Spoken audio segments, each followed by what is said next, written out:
para começar a nossa Páscoa, eu quero falar sobre o grande plano de Deus, que é Jesus. Eu começo essa mensagem hoje, concluo semana que vem. Abra a sua Bíblia em Gênesis capítulo 3, versículo 15.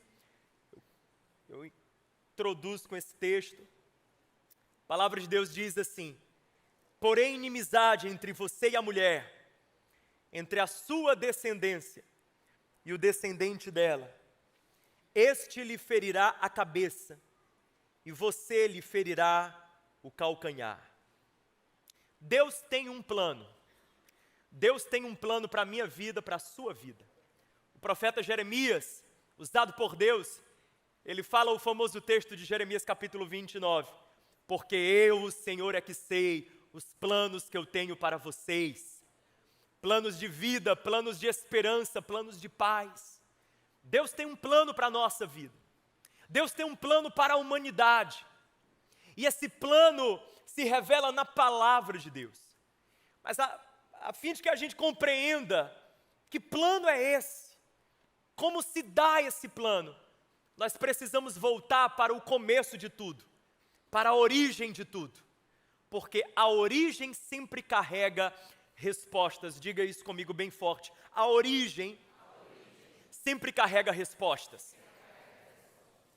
Quando você vai ao médico e você apresenta para o médico sintomas, ele submete você a uma anamnese. Ele faz perguntas, ele lança questionamentos. Ele submete você a exames. Porque ele não está interessado apenas no sintoma. Ele quer, por exemplo, investigar quando foi que esse problema começou. O que foi que gerou essa dor? Qual foi o mecanismo que foi disparado para que então você adoecesse? Ele está buscando a origem, ele está buscando a raiz, porque a origem sempre carrega respostas. Quando você vai a um terapeuta, a um psicólogo clínico, e ali, diante daquele profissional, você abre demandas de característica emocional, e você traz as suas angústias, aflições, dúvidas, questões, perguntas. Ele começa então a levar você a uma jornada para a raiz. Ele faz perguntas, ele conversa, ele tenta tirar você do óbvio, ele tenta tirar você do visível, ele tenta jogar você para um mergulho na tua alma, porque ele está atrás da origem, de onde isso vem, de onde isso procede, onde tudo isso começa. Origem, porque a origem sempre carrega respostas. A Bíblia também nos fala sobre isso. Se você quer respostas para a sua existência, você precisa voltar para a origem da sua existência. Por isso que um dos textos mais ricos da palavra de Deus é o texto do Gênesis, primeiro livro da Bíblia. Gênesis é um mar de respostas, porque Gênesis nos lança na nossa origem. Como começamos, onde começamos, em quem nós começamos. Então hoje eu quero, para falar sobre o grande plano, voltar para a origem, pode ser assim? Nós vamos mergulhar em Gênesis, capítulo 1, 2 e 3. A Bíblia diz, Gênesis capítulo 1, versículo 1, o primeiro versículo da Bíblia. No princípio criou Deus os céus e a terra. Deus é o Criador, Deus é o marco zero de todo o universo. E a Bíblia fala em Gênesis 1, no versículo 27, criou Deus o homem, criou Deus a mulher, a sua imagem, a imagem de Deus o criou. Homem e mulher os criou. Deus os abençoou e lhes disse: sejam férteis, multipliquem-se, encham e subjuguem a terra, dominem sobre os peixes do mar, sobre as aves do céu, sobre todos os animais que se movem pela terra. Fale comigo, a minha origem define o meu valor. A nossa origem, ela define o nosso valor. A Bíblia fala em Gênesis capítulo 1, versículo 27, que quando Deus cria o ser humano, Ele o cria à sua imagem e semelhança. Eu nem vou entrar na profundidade teológica dessa expressão, porque ela é poderosíssima. Mas eu só quero sublinhar que, se Deus nos criou à sua imagem e semelhança, é sinal de que, de tudo que existe na criação, o que há de mais parecido com Deus é você. Quando Deus cria o ser humano, Ele cria o ser humano depois de ter feito tudo. O ser humano é a coroa da criação, é o clímax da criação, é o ponto alto de tudo que Deus fez. Ele empresta ao ser humano características que são únicas, que são singulares a nós. Deus coloca em nós, por exemplo, o seu potencial criativo. Nós somos os únicos seres que pensam em como as coisas podem ser. Os animais vivem a partir de instintos, nós vivemos a partir de ideais. Nós vivemos a partir de sonhos, nós vivemos a partir de utopias. Nós olhamos e falamos como a vida pode ser, como o meu mundo pode ser. E aí a gente traça caminhos para chegar lá. Só nós fazemos isso, porque foi algo que herdamos do Pai, foi algo que herdamos do DNA divino colocado em nós. Você, criado à imagem e semelhança de Deus. Sua origem define o teu valor. Isso é muito forte. Porque, pensa comigo, ilustração simples. Se eu trouxesse aqui para você um quadrozinho pintado pelo Theo, meu filho. Um quadro assim, sabe, daqueles que criança faz na escola. Aqueles respingos de tinta, que o filho apresenta para você e você diz, que lindo, filho. E está lá escrito, minha família, aí você vê a família. Um ponto azul, um ponto vermelho, 2 pontos marrom. Você diz, uau, abstração, é um gênio. Quem daria R$1 milhão por um quadro desse? Nem eu, o pai daria. Mas se fosse uma obra de Picasso, se fosse uma obra de Van Gogh, a assinatura embaixo do quadro agrega valor ao quadro. O autor da obra determina o valor da obra. Uma coisa é um quadro feito pelo João Vitor, outra coisa é um quadro feito por Van Gogh, por Picasso. É a assinatura embaixo do quadro. E eu quero dizer para você que a assinatura que está embaixo da sua vida não é o teu sobrenome, não é a tua família, não é a tua profissão. Não, a assinatura debaixo da tua vida está escrito: Senhor Deus Todo-Poderoso, aquele que era e sempre será, foi Ele que te fez. Ei, querido, olha aqui para mim, a Bíblia Sagrada nos diz isso, Salmo 139, quando eu ainda estava no ventre da minha mãe, eu fui gerado por Ele, eu fui entretecido pelo Senhor. Deus colocou a mão dele e disse: esse vai nascer, esse vai existir. A vida não é sorte, a vida não é acaso, a vida é dádiva. O Criador decidiu que você existisse, foi Ele que plantou você nesse planeta. Você não é resultado de um casal que planejou você, e também não é resultado de um casal que não planejou, se esse foi o caso. Você é resultado de um sonho de Deus, de um plano de Deus. Você é resultado de uma ideia de Deus. Você está aqui, você está aí em casa, você está nessa unidade prisional escutando nessa hora, e a sua vida é fruto de uma ideia do Pai, do céu, de Deus. Isso é o que define o nosso valor. É isso que determina quem nós somos, o nosso valor.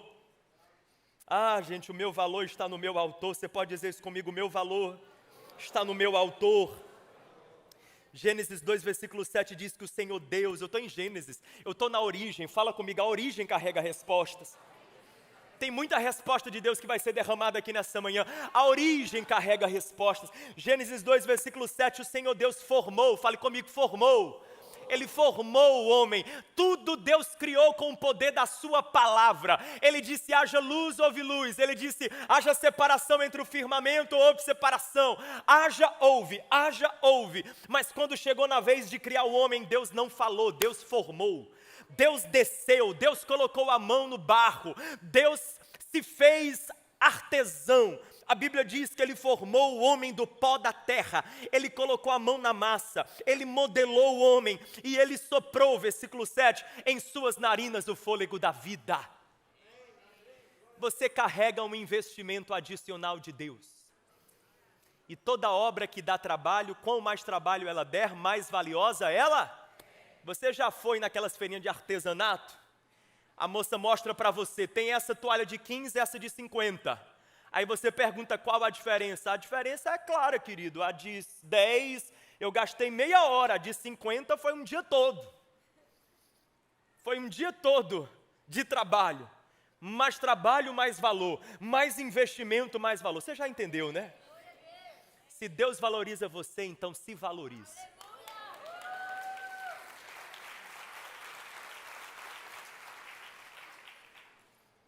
A nossa origem define a nossa identidade. Fale comigo, identidade.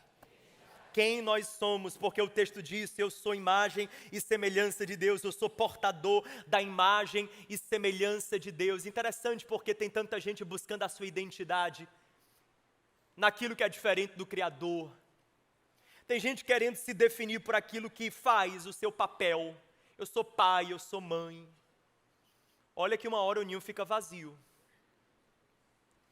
Não, eu sou médico, eu sou empresário. Olha, cuidado, porque às vezes as crises financeiras chegam, a aposentadoria chega, a mudança de carreira chega. Existem projetos que são sazonais, não são eternos.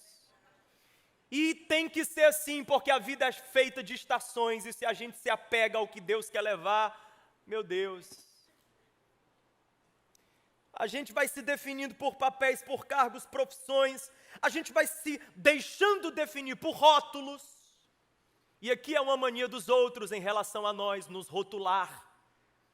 As pessoas nos rotulam facilmente, elas colocam etiqueta assim, um carimbão sobre nós, elas nos rotulam às vezes a partir do nosso pior, dos nossos erros, de um pecado que cometemos. Olha aí, esse daí, o adúltera, o viciado, o alcoólatra, o preso, você que me escuta. A gente vai rotulando as pessoas, a gente vai se deixando rotular, às vezes pelas nossas dores, pelas nossas perdas. Aí vai a viúva, a separada, olha, a divorciada, o órfão, o sem pai. A gente vai se deixando até rotular pelos nossos sucessos. Olha aí o milionário, o magnata, o estourado. Rótulo, isso é um rótulo. Isso é uma etiqueta. Isso aí é um rótulo. Os rótulos são enganosos, pois jamais são capazes de definir com precisão quem nós somos. A nossa identidade está aqui, a origem carrega respostas. A nossa identidade está, eu sou imagem e semelhança de Deus, e nada do que eu faço, nada do que eu performo, nada do que eu acumulo, nada do que eu produzo é capaz de acrescentar 1 centímetro sequer a quem eu sou. A gente está precisando captar essa revelação. A nossa origem fala do nosso valor, da nossa identidade. Fale comigo, a minha origem define meu propósito. Estou em Gênesis, estou na origem. Capítulo 2, verso 15, a Bíblia diz, olha que poderoso. O Senhor Deus colocou o homem no jardim do Éden para cuidar do jardim e cultivá-lo.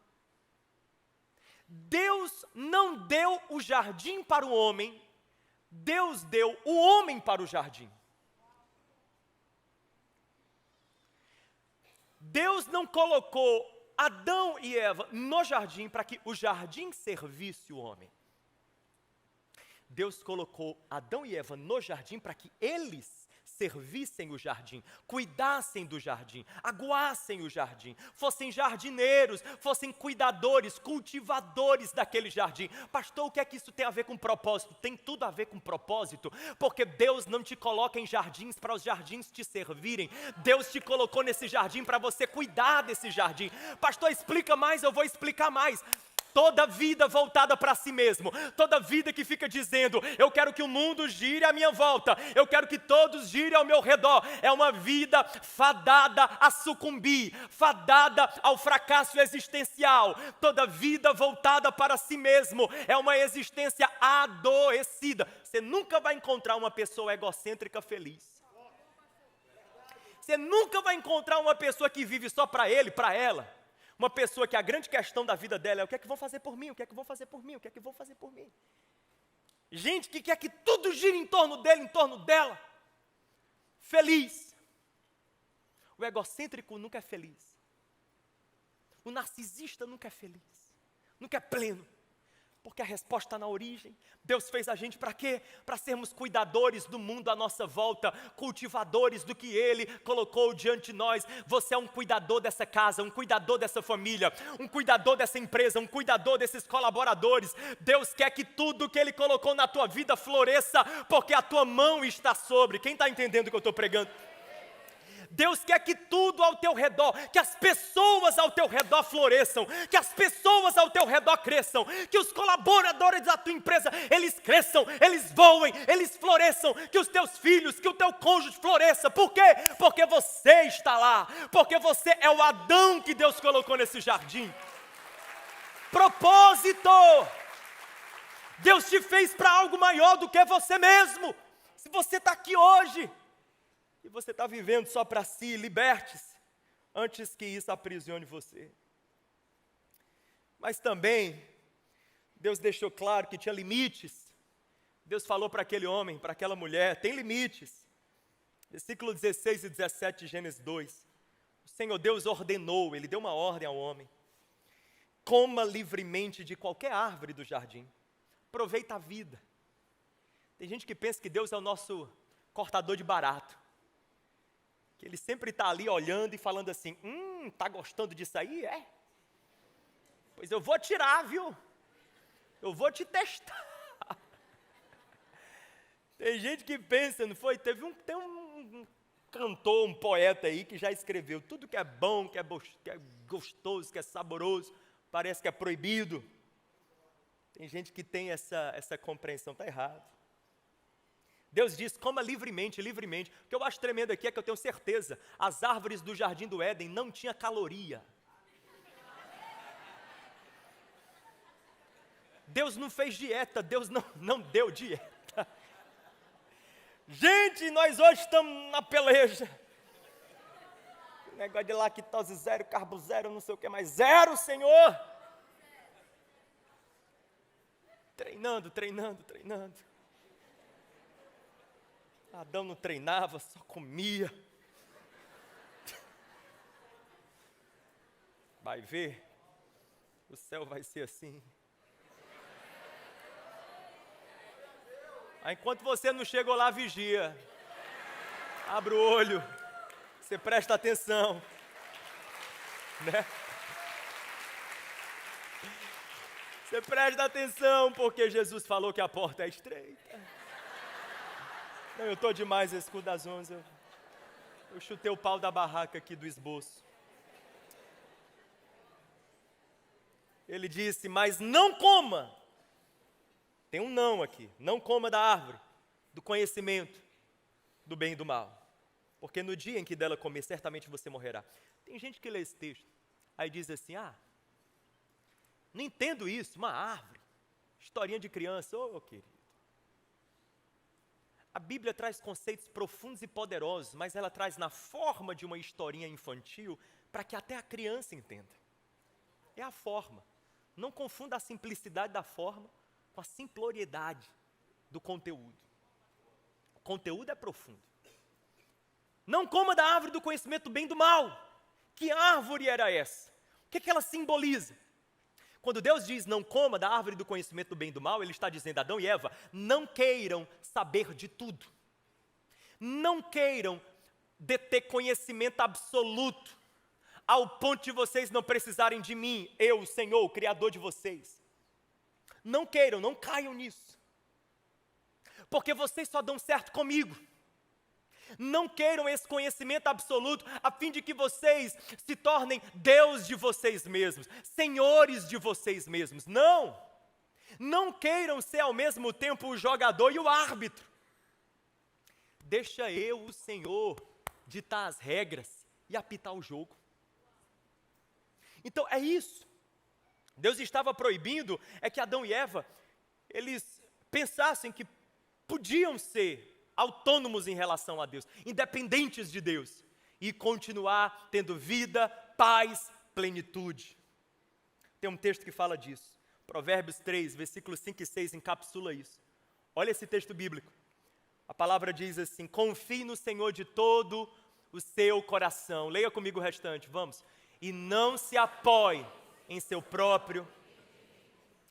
Reconheça o Senhor em todos os seus caminhos, e Ele endireitará. Sabe o que esse texto está dizendo? Esse texto está dizendo que a criatura só acerta o caminho quando ela adota o mapa do Criador. Esse texto está dizendo: você não dá certo se Deus não for o Senhor da tua vida. Esse texto está dizendo: não confie, não se apoie naquilo que você sabe ou acha que sabe. Ei, antes que você fosse, Ele já era, e depois que você for, Ele permanecerá. Ele é o eterno, Ele é o Altíssimo, Ele é o Todo-Poderoso, Todo-Glorioso. Ele entende, nós não. Ele enxerga muito além, nós não. Ele é ilimitado, nós somos limitados. Reconhecer o Senhor, escutar sua voz e os seus conselhos, depender dele, ao invés de dizer: não, eu sei como eu devo seguir e viver. Isso é um ato de humildade, não é de fraqueza, é de humildade. É por isso que todo rebelde é, antes de tudo, arrogante. É por isso que toda pessoa que joga Deus para fora do centro da sua vida, que tapa os ouvidos para a voz de Deus e para os conselhos de Deus, é, antes de tudo, alguém arrogante. Alguém que está no orgulho, porque nós dependemos e precisamos dele, e a gente só dá certo com ele. Pois muito bem, mas aí vem o capítulo 3 de Gênesis. A origem carrega.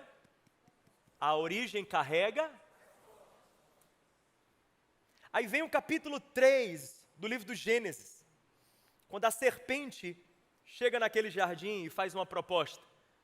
A serpente, que ao longo da Bíblia é chamada de diabo ou Satanás, o inimigo. E a Bíblia diz que a serpente, que era o mais astuto, versículo 1, de todos os animais selvagens que o Senhor Deus tinha feito, a serpente foi lá e perguntou para a mulher: ei, mulher, foi isto mesmo que Deus disse? Não comam de nenhum fruto das árvores do jardim. A serpente aqui já estava mentindo, distorcendo as palavras de Deus, porque Deus tinha dito: comam de tudo, gozem da vida, desfrutem, usufruam. Deus quer, meu irmão, que você usufrua.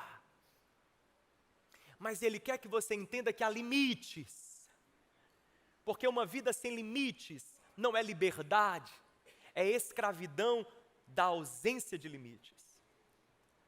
Aí vem a serpente com essa, mentindo, distorcendo as palavras de Deus. Deus falou para vocês não tocarem, não comerem de nada. Mentira. Respondeu a mulher à serpente: não, nós podemos comer do fruto de qualquer árvore do jardim. Mas Deus disse: não comam do fruto daquela árvore que está no meio do jardim. Não toquem nele. É só aquela árvore. Do contrário, vocês morrerão. Disse a serpente à mulher: certamente não morrerão. Outra tática do inimigo: ele sempre relativiza as consequências das nossas escolhas.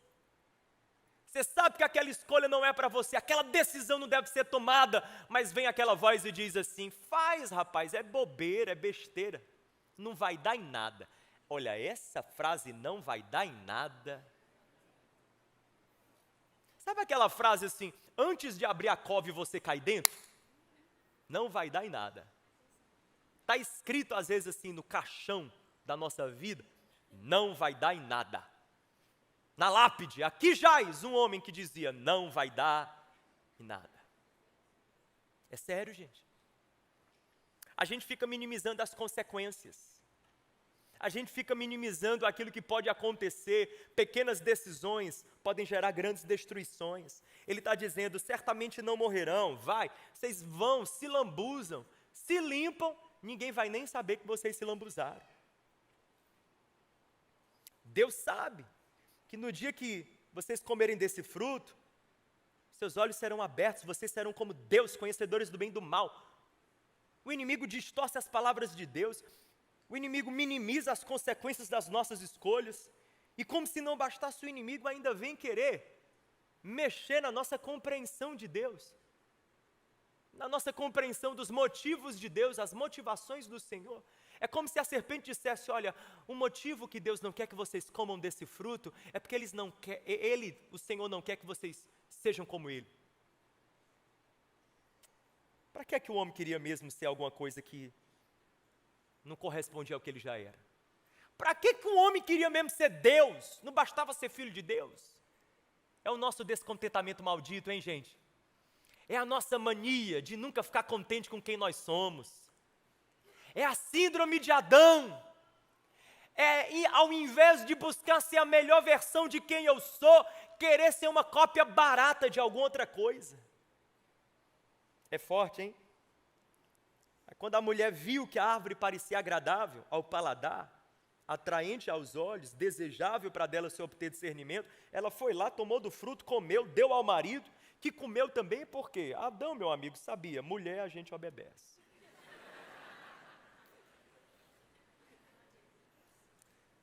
Sabe o que eu fico pensando? Agora isso aqui é raciocínio meu, não está na Bíblia, não está na Bíblia. Eu fico pensando, é nessa hora que a mulher foi lá e mordeu, e o homem também, aí eu fico, como é que ficou no céu a situação? Porque eu penso que o GC angelical aqui, ó, Gabriel, Miguel, os anjos, viram aquilo tudo, olharam para aquilo e disseram assim, ei, sujou, o que é que ele vai fazer? Isso aqui é imaginação minha, não está na Bíblia. O que o Senhor Deus vai fazer? O céu aguardando a reação de Deus. Será que ele vai punir? Eliminar? Camarada, acabou de nascer, acabou de ser criado, já está assim. Mas a Bíblia Sagrada diz, versículo 8, você tem que me acompanhar, porque eu falei dessa origem, da criação, eu falei dessa queda aí do ser humano, mas agora eu quero falar sobre esses movimentos redentores de Deus, o Deus que se move de uma maneira salvadora e não julgadora. Olha que lindo, porque o versículo 8 diz, ouvindo o homem e a sua mulher, os passos do Senhor Deus, que andava pelo jardim quando soprava a brisa do dia. Deus fez aquilo que todos os dias ele estava acostumado a fazer. Ele entrou no jardim, ele desceu, ele foi até o homem. Deus veio até Adão. Naquela hora eu penso que a surpresa foi geral. O céu ficou surpreso, ele não vai eliminar, não vai matar, não vai esmagar para mostrar quem manda.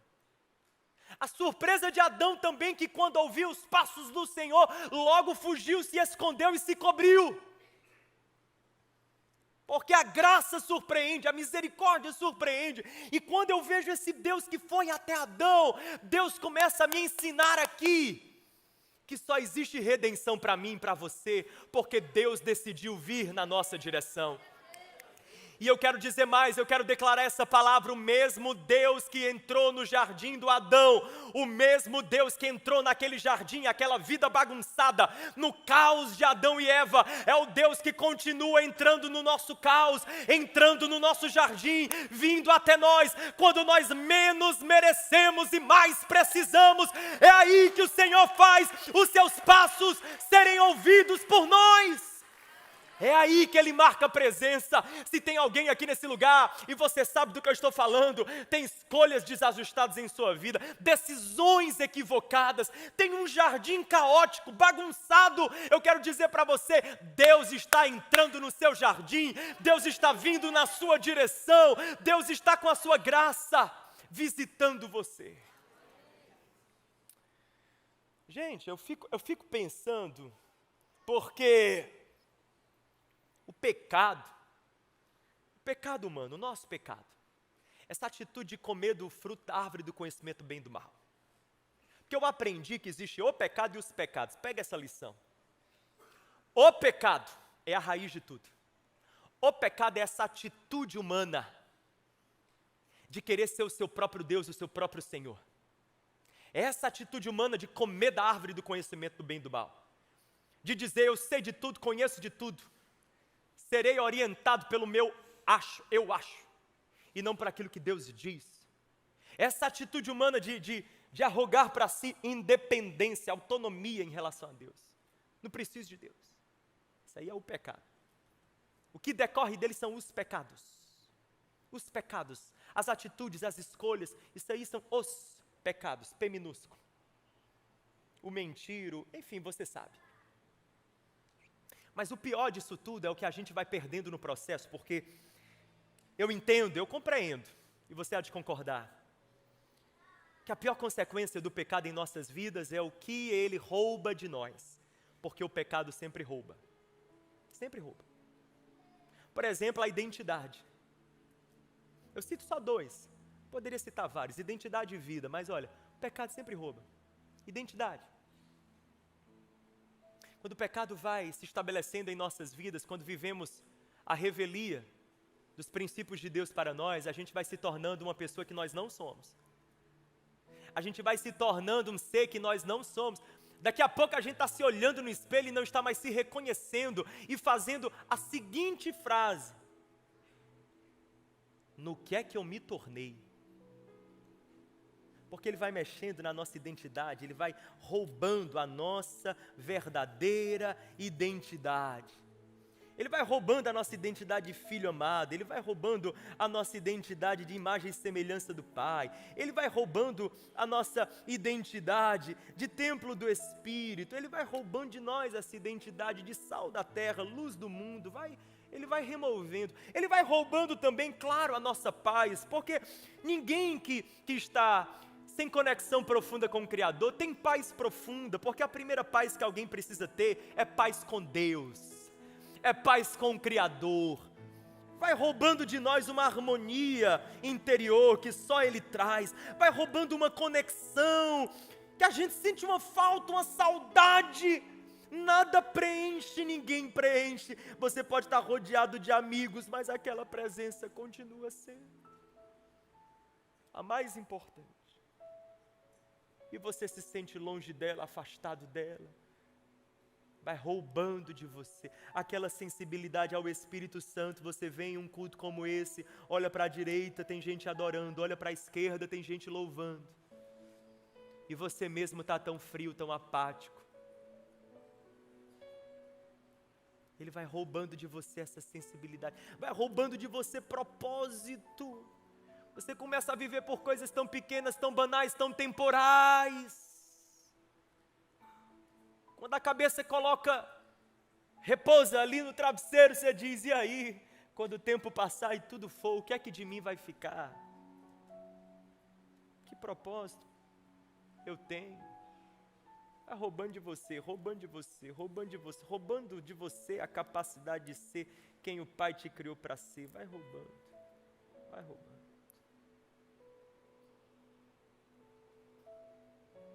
Aí eu te pergunto, quem compra uma rosa sem pétalas? Quem compra uma rosa sem pétalas? Quem vai lá e diz assim: eu quero a sem pétalas? Eu quero essa rosa que perdeu as pétalas. Quem paga pela rosa sem pétalas? Quem cultiva, quem guarda, quem leva para casa a rosa sem pétalas, irmão? Existe um que compra, que quer a rosa sem pétalas. O nome dele é Jesus de Nazaré. É o Criador de todas as coisas. E eu sei que enquanto eu prego, alguma área da sua vida é ministrada e você sabe que está sem pétalas, mas a boa notícia que eu tenho para você é que o grande plano de Deus sempre foi: eu, o Senhor, quero a rosa sem pétalas. Ela continua tendo valor para mim, ela continua sendo importante para mim. Eu quero a rosa sem pétalas. Obrigado, Senhor. Obrigado, porque é só porque você quer a rosa sem pétalas que um dia o Senhor me quis. Entende? Aí, minha gente, o Adão fica lá na dele, né? Uma hora ele se cobre, outra hora ele culpa outros. Senhor, eu comi do fruto, foi a mulher que tu me deste, a culpa é da mulher, mas no final é tua, Deus, porque a mulher tu me deste. Cara de pau, né? E a mulher foi a serpente, e a serpente não falou nada, Não fala, serpente não fala. Culpou outros, justificou-se, racionalizou. Parece a gente, quando Deus nos pega em um momento como esse e nos coloca diante das nossas escolhas erradas, das decisões que têm nos conduzido a descaminhos, aí Deus diz, ei, acerto de contas, aí a gente foge. Ou a gente culpa os outros. Estou assim, estou desse jeito, por causa dele, dela. O pai que eu tive, Senhor, a culpa é da mãe que eu tive, da família que eu tenho, do cônjuge que eu tenho, do trabalho que eu tenho, o estresse que eu tenho, a preocupação que eu tenho. A gente vai culpando os outros, a gente vai colocando na conta dos outros quem nós somos. Que infantilidade, que vitimismo sem qualquer sentido, que nos sabota, que nos atrapalha. A gente vai dando desculpas, quando nós deveríamos diante de Deus fazer confissões. Eu fico me perguntando por que o Adão, ao invés de se auto-justificar, não se arrependeu. Aí quando eu penso isso, Deus fala, e você, João? Quantas vezes você é rápido em se auto-justificar, lento em se arrepender? Gente, já percebeu que tem uma frase que para sair da nossa garganta, ela custa pra caramba? É a frase, eu estou errado. Frase difícil para sair da nossa boca. Eu estou errado.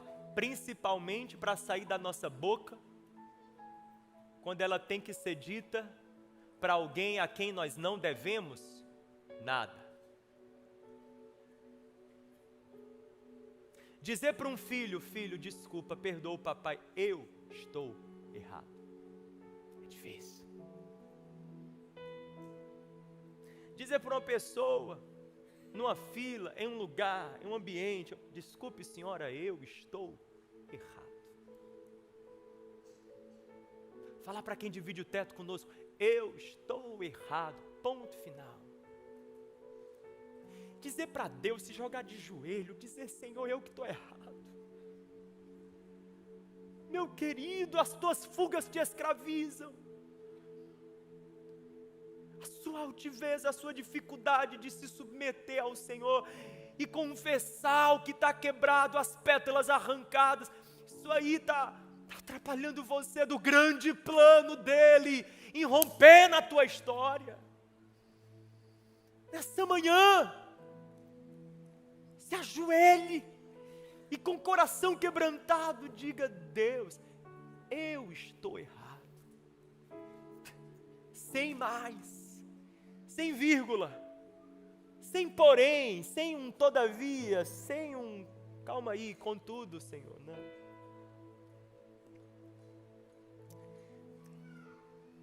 Senhor Deus chamou o homem, versículo 9, e perguntou, onde está você? Que pergunta forte. Porque eu sinto o Espírito de Deus perguntando para pessoas aqui nessa manhã, onde é que está você? Em relação a Deus, em relação ao Senhor, ao Criador da tua vida, aquele que te deu o dom da existência, onde está você? Em qual esconderijo, em qual caverna, por detrás de qual arbusto está você? O quão longe ou o quão perto? O quão conectado, ou então, seja sincero, o quão desconectado você está dele? Onde é que está você?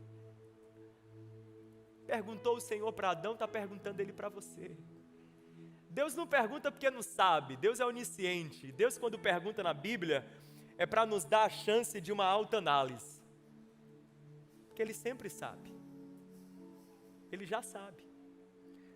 A gente é que às vezes não sabe como estamos. Às vezes a gente é que tem uma ficha que não caiu. Por isso Deus nos dá a chance por meio da pergunta.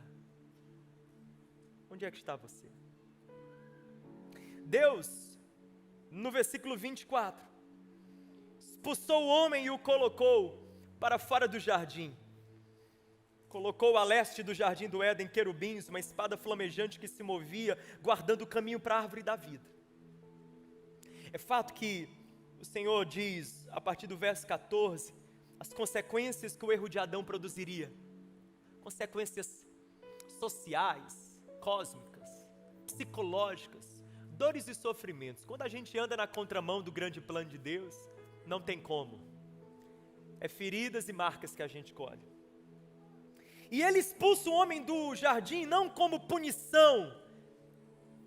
Deus não é o Deus castigador, mas é um Deus que diz: Adão, você que plantou isso, você que disse, ao comer dessa árvore, que não me queria no centro da tua vida, então já que você não me quer, sai do jardim, porque o jardim é o lugar da comunhão, eu fiz para a comunhão, o jardim eu fiz para eu estar junto de ti, se tu não me queres junto de ti, então segue, vaza.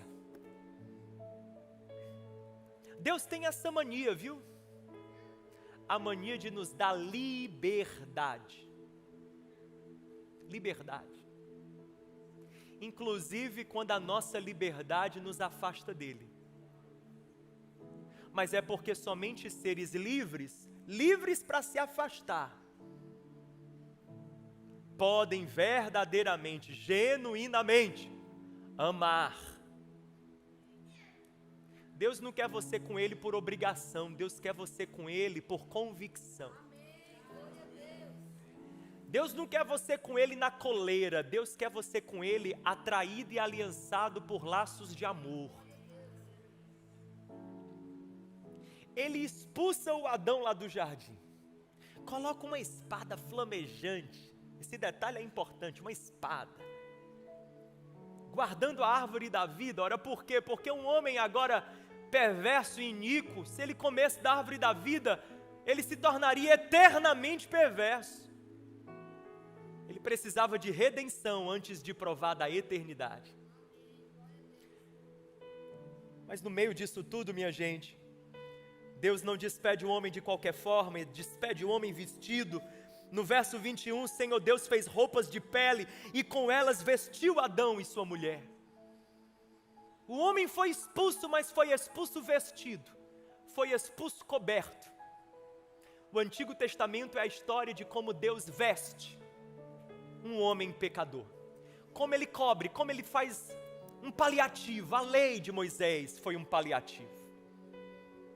O homem estava vestido, mas não estava salvo, curado, resolvido em sua alma, porque nós não precisamos sermos vestidos apenas, nós precisamos de salvação. Não é uma religião, não é uma listinha de regras, é um Salvador que a gente precisa. E por isso no verso 15, Deus tinha feito uma promessa, que às vezes está perdida ali, mas ela é tão poderosa. Leia comigo, Gênesis 3,15. Eu porei inimizade entre você e a mulher, entre a sua descendência e o descendente dela. E este quem? Alguém nascido de mulher, a semente da mulher. Um dia, alguém, um homem como você, Adão, vai nascer e vai ferir a cabeça da serpente. Mas a serpente vai também conseguir ferir o seu calcanhar. Enquanto as luzes se apagam, eu quero encerrar com isso. Deus prometeu ali uma criança.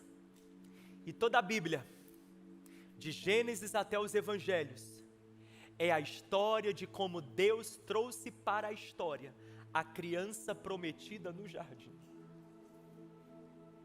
Porque mais uma vez, o homem estava vestido, mas não salvo. O homem estava vestido de decência e de moral, que é o máximo que a lei consegue nos dar, é o máximo que uma boa educação consegue te dar, é o máximo que um pai e uma mãe de respeito conseguem nos dar. Vestes, eles nos cobrem de bons valores, nos cobrem de boa educação, mas aqui no profundo, carecemos de salvação.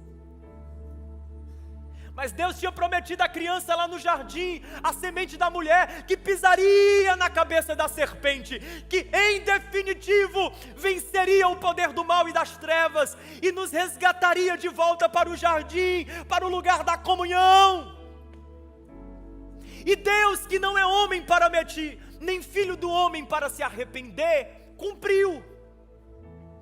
Porque de Adão veio Sete, de Sete veio Noé, de Noé veio Sem, de Sem veio Abraão, de Abraão veio Isaque, de Isaque veio Jacó, de Jacó vieram 12 tribos, o povo de Israel. E o povo de Israel, que foi escravo naquele Egito, resgatado por Moisés, peregrinou 40 anos, chegou à terra da promessa, 150 anos dos juízes, 120 anos de monarquia, de reino unificado. Depois houve o tempo do período daquele reino dividido, exílio na Babilônia, 70 anos, retorno da Babilônia, anos e mais anos de dominação. Primeiro a Babilônia, depois os persas, depois os gregos, depois Roma.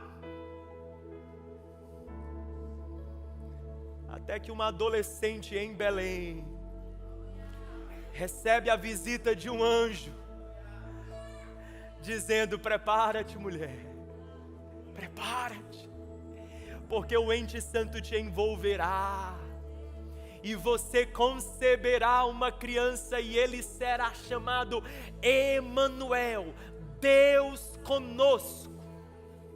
A criança nasce, a promessa se cumpre, a profecia vai ganhando materialidade. A criança cresce ali na Galileia, na pequena Nazaré, na esquecida Nazaré, na rural Nazaré. Aos 30 anos, ele é Jesus de Nazaré, batizado por João Batista no Jordão. Ele vai para o deserto, ser tentado pelo inimigo, volta no poder do Espírito, pregando o reino de Deus, fazendo milagres, curando enfermos, libertando os opressos, anunciando que o reino é chegado. 3 anos de ministério, as multidões o buscam em razão da sua autoridade. Jamais se ouviu falar de um profeta como esse. Até o vento e o mar se aquietam sob o som da sua voz. Quem é este? Quem é este? Quem é este? Quem é este? Mas a criança prometida do jardim, ela não se encaixa nas expectativas que tinham sobre, não.